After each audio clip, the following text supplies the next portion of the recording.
Everyone knows that selling options is the easiest way to win in the stock market, but not everyone knows that you can actually sell options without owning 100 shares. In the next 30 seconds, I'm going to show you how to sell options with a minimal amount of money. So here we have the SPY chart open, and let's just say you were confident that it wasn't going to come below this low. What we're going to do is we're going to sell the put at that exact level, and then we're going to buy a put a little bit lower than that. So at that level that we sold the put, the option chain is giving us a 73% chance of winning this trade. Because since we sold the put at this level, that means we believe it will be above this level within the next 9 days. And what's cool is it doesn't even necessarily need to be above it. The market can come down, but as long as theta decay is ripping at the option premiums, we will be profitable selling that put. Now, by buying the lower put, what it does, it allows us to open up the collateral without having to actually own the 100 shares. So the only collateral we'll need is the $627 just in case we did hit the max loss.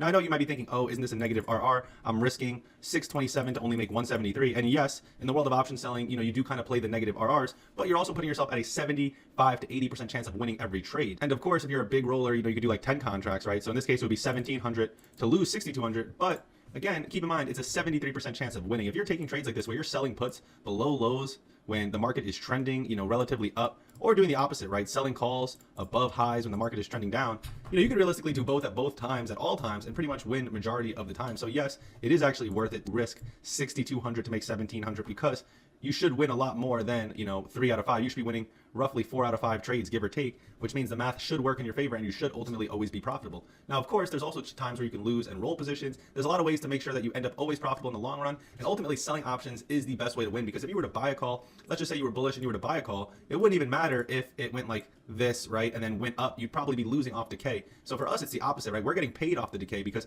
as long as it's hovering, as long as it's chopping, even if it's at our price target of 520, right? So even if it goes below our sell put target, if it's hovering and chopping, we're profiting off decay.